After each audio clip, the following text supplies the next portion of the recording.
સત્સંગનું ફળ તો શું છે?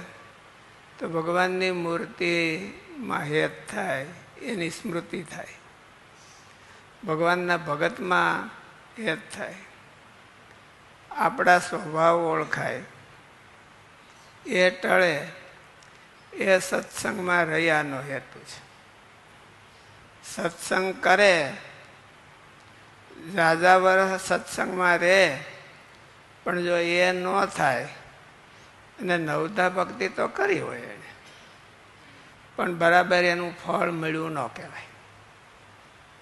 એનું ફળ તો ત્યારે જ મળ્યું કહેવાય કે પોતાના સ્વભાવ ઓછા થાય. ગુણાતીતાનંદ સ્વામી તો ઘણી વાત લખી કે સત્સંગ કુસંગ ઓળખાય, સત્સંગમાં રહેવાય એવો પાયો થાય, પોતાના સ્વભાવ છે એ દૂર થાય, ભગવાનને ભગવાનના ભગતની હારે હુવાણ થાય.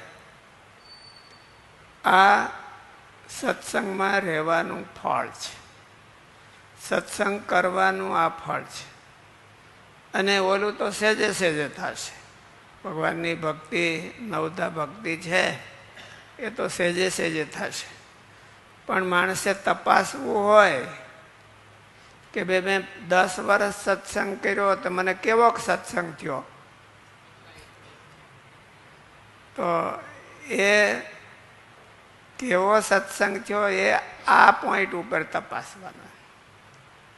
આપણા સ્વભાવ છે એ કેટલા ઓછા થયા, ભગવાનના ભગતની હારે આત્મબુદ્ધિ કેટલી થઈ, સત્સંગમાં દેશકાળ લાગે તો આપણો અચળ પાયો કેવો થયો કહેવાય. અને સત્સંગ અને કુસંગ એને ઓળખતા